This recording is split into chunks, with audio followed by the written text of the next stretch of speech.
এবার ঢাকার যোগাযোগ ব্যবস্থা বদলে দিতে নতুন পরিকল্পনা সরকারের। নদী ও খাল সংস্কারের পাশাপাশি রাজধানী ঢাকার চারপাশে নির্মাণ হবে ৮ লেনের সড়ক। সরকারের এমন উদ্যোগের কথা জানিয়েছেন স্থানীয় সরকার, পল্লী উন্নয়ন ও সমবায় প্রতিমন্ত্রী মীর শাহে আলম। বিস্তারিত ডেস্ক রিপোর্টে।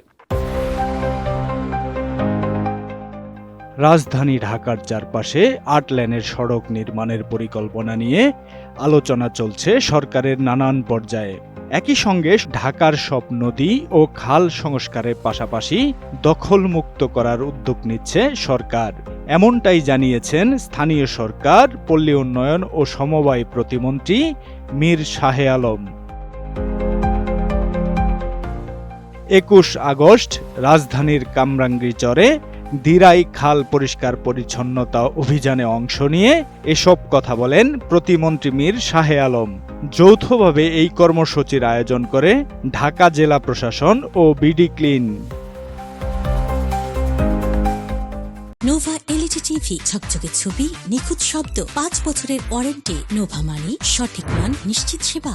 খাল পরিষ্কার পরিচ্ছন্নতা অভিযানে অংশ নিয়ে প্রতিমন্ত্রী বলেন, বাংলাদেশে যারা কাজ করেন তাদের আলোচনা কম এবং সমালোচনা বেশি হয়। বাংলাদেশে যারা কাজ করে তাদের আলোচনা কম হয়, সমালোচনা বেশি হয়।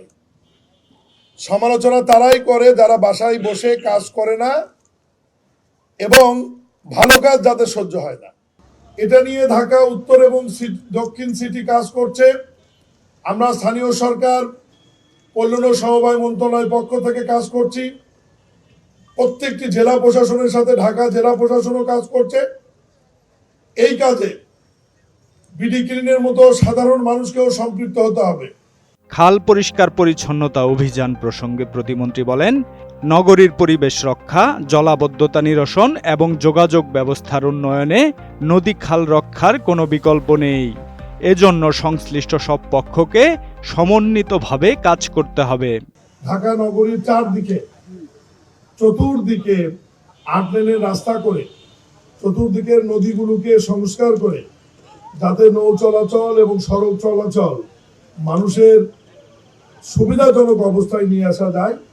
এই জন্যে আমরা বারবার মিটিং করছি, আলোচনা করছি, কাজ চলমান আছে, আমরা সিদ্ধান্ত নিয়েছি।